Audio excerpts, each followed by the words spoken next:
जो लोग खाने के बाद पान खाते हैं चूना मिलाकर, वो जिंदगी भर वात के रोगी होंगे नहीं। माने चूना वो बोलते हैं सबसे बेहतरीन वातनाशक औषधि है। मेथी का दाना तो है ही, चूना उससे थोड़ा 1 डिग्री ऊपर है। मेथी दाने से चूना सबसे अच्छी वातनाशक औषधि है। चूने के बारे में भागवत जी का बहुत रिसर्च है, बहुत रिसर्च है, और वो ये कहते हैं कि ये भगवान की दी हुई प्रचंड मात्रा में अद्भुत ऐसी चीज है जो आपके वात के सब रोगों को दूर करेगी। माने घुटने दुखते हैं, कमर दुखती है, कंधा दुखता है, चूना खाइए। फिर वो कहते हैं कि इतना ही नहीं, शरीर में कैल्शियम जो है ना, कैल्शियम ये एक घटक है, माइक्रो न्यूट्रिएंट इसको कह सकते हैं अंग्रेजी में, सूक्ष्म पोषक तत्व है। ये कैल्शियम के बारे में जो गंभीर बात है आज के विज्ञान के हिसाब से जो मैं कहना चाहता हूं, भागवत जी ने तो 3500 साल पहले कह दिया, आज का विज्ञान उसको प्रूव कर रहा है, कंफर्म कर रहा है। वो ये कि कैल्शियम की कमी अगर शरीर को है तो आपको 20 नहीं 50 बीमारियां आएंगी। कैल्शियम की कमी अगर है शरीर को तो 50 बीमारियां आएंगी। क्या क्या आ सकता है? हर तरह का दर्द आपको होगा, हर तरह का, मांसपेशियों का दर्द, हड्डियों का दर्द, सब तरह का। हड्डियों की जितनी विकृतियां हैं वो सब कैल्शियम की कमी से आएंगे। हड्डियों के जितने रोग हैं वो सब कैल्शियम की कमी से आएंगे। फिर वो कहते हैं कि रक्त के बहुत सारे रोग कैल्शियम की कमी से आते हैं, रक्त के रोग, खून की बीमारी। फिर वो कहते हैं कि बहुत सारे कफ के रोग कैल्शियम की कमी से आते हैं। तो कैल्शियम कम नहीं होने देना चाहिए। जो विज्ञान आज का कहता है, आधुनिक विज्ञान ये कहता है कि कैल्शियम वो माइक्रो न्यूट्रिएंट है, वो सूक्ष्म पोषक तत्व है जिसके शरीर में रहने पर ही दूसरे सूक्ष्म पोषक तत्व उपयोगी होते हैं। ये 12-15 साल का रिसर्च है, एक वाक्य में मैंने खत्म कर दिया। कैल्शियम की उपस्थिति में ही बाकी सभी सूक्ष्म पोषक तत्व उपयोगी होते हैं।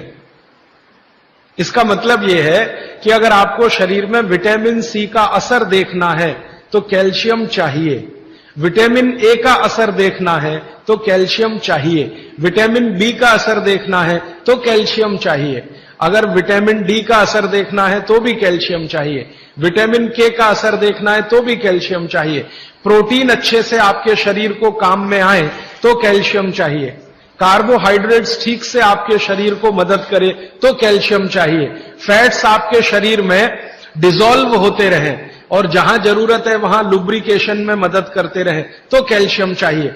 माने समझ लीजिए कि कैल्शियम अगर नहीं है तो शरीर में सब कुछ बीमारियां आने ही वाली है। इसलिए कैल्शियम की उपलब्धता शरीर को होनी ही चाहिए। अब इसके बारे में भागवत जी कहते हैं, आधुनिक विज्ञान ने अभी प्रूव किया, भागवत जी पहले ही कह गए कि हमारे शरीर की 40 वर्ष की उम्र तक, 40 से 45 वर्ष की उम्र तक जो कुछ भी हम खा रहे हैं इसी में से हमको कैल्शियम मिलता रहता है। सबसे ज्यादा कैल्शियम आप जानते हैं दूध में है, दूध, फिर दूध के बाद दही, दही के बाद मट्ठा, मट्ठे के बाद मक्खन, मक्खन के बाद घी, इन सब में भरपूर कैल्शियम है।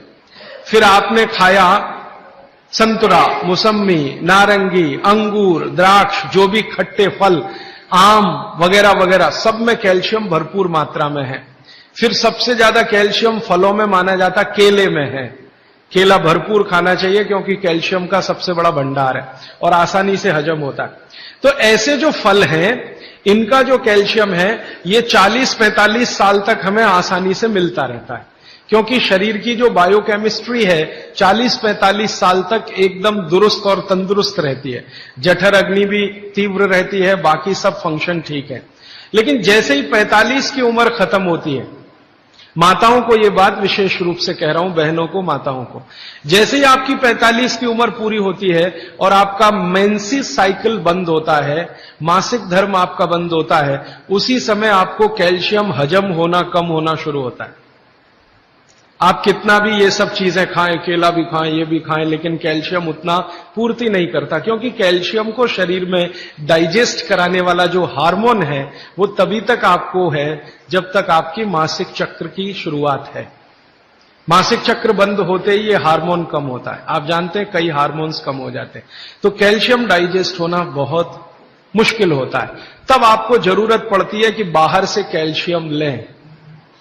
इसलिए सब माताएं इस बात को ध्यान दें और इसको गांठ बांध लें कि 45 की उम्र होते ही चूना खाएं, क्योंकि अतिरिक्त बाहर से कैल्शियम उसी से मिलेगा। चूना जरूर खाएं आप सबके लिए, और आपको भी है चूना खाएं, क्योंकि आपकी उम्र भी 45 की जब पूरी होगी तो ये जो कैल्शियम है वो आपके लिए पर्याप्त नहीं है जो फलों से और सब्जियों से आ रहा है, कुछ अतिरिक्त चाहिए। और चूंकि बाकी सब माइक्रो न्यूट्रिएंट्स कैल्शियम की उपस्थिति में ही काम आएंगे, इसलिए इस पर ध्यान दीजिए। तो शायद इसलिए इस देश में एक परंपरा विकसित हुई है पान खाने की।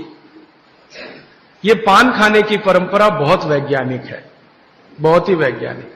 जिसने भी शुरू की वो बागवट का पक्का चेला रहा होगा, बहुत समझकर उसने ये शुरू की। और ये अद्भुत है। अद्भुत मैं इसलिए कह रहा हूं कि भारत की सब जातियों में उत्तर से दक्षिण, पूरब से पश्चिम ये परंपरा है। कहीं भी चले जाओ, आप सिक्किम में चले जाओ, अरुणाचल में चले जाओ, वो भी पान खाते हैं। और आप धुर दक्षिण में आ जाओ तो यहां भी है, उत्तर में चले जाओ, कहीं भी चले जाओ। तो ये पान खाना भारतीय सभ्यता का एक बहुत महत्वपूर्ण अंग है जो स्वास्थ्य से जुड़ा हुआ है। बस ध्यान इतना ही रखिए कि पान जो है चूने का ही खाना है। पान जो है चूने का ही खाना है। पान कभी भी कत्थे वाला ना खाएं, क्योंकि कत्था आपके लिए उतना उपयोगी नहीं है। कत्था स्वाद के लिए आप उपयोग करते हैं, चूना औषधि के लिए उपयोग करते हैं।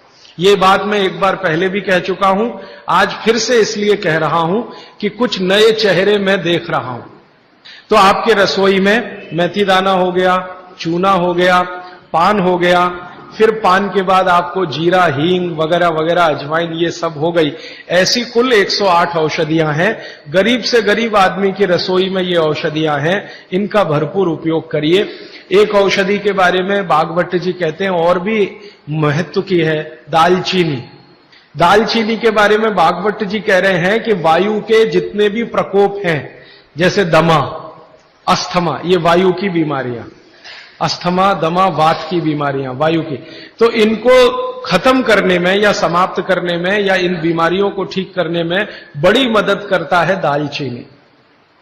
और दालचीनी के बारे में बागवट जी कहते हैं कि ये दमा, अस्थमा, इनको तो खत्म करेगा ही, वात के सब रोगों को खत्म करेगा, कफ के रोगों को भी खत्म करता है। कफ के रोग आप समझते हैं, खांसी है, सर्दी है, जुकाम है, मोटापा है, वजन बढ़ना, ये सब कफ के रोग हैं। तो इनमें भी दमा जैसी बीमारियों जितना असर है दमा पे, उतना ही इस पर भी है, कफ की। तो दालचीनी का भी उपयोग आप कर सकते हैं आपकी बीमारी के हिसाब से। दालचीनी आप सब जानते हैं, आसानी से आपको पहचान में भी आती है। बस उसका उपयोग करते समय ध्यान रखें कि ये ज्यादा उपयोगी है पाउडर के रूप में।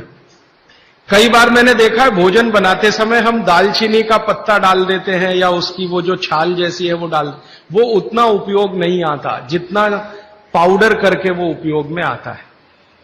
और दालचीनी के बारे में बागवट जी कहते हैं कि इसको अगर उपयोग कर रहे हैं तो आप गुड़ के साथ इसको खूब घिसिए, रगड़िए, ऐसे ऐसे ऐसे ऐसे खूब अच्छे से गुड़ मिले, फिर खाइए, फिर पीछे से थोड़ा गर्म पानी पीजिए, अद्भुत परिणाम।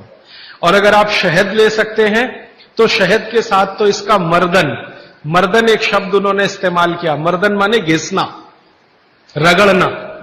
तो वो कहते हैं कि खूब रगड़ करके, मर्दन करके शहद में ऐसे ऐसे ऐसे ऐसे 5-7 मिनट, फिर चाटिए और थोड़ा हल्का गुनगुना पानी पीजिए, तो आपके शरीर के कम से कम तो 50 रोग ये अकेला दालचीनी खत्म कर देगा, कम से कम 50, कफ के रोग और वात के रोग।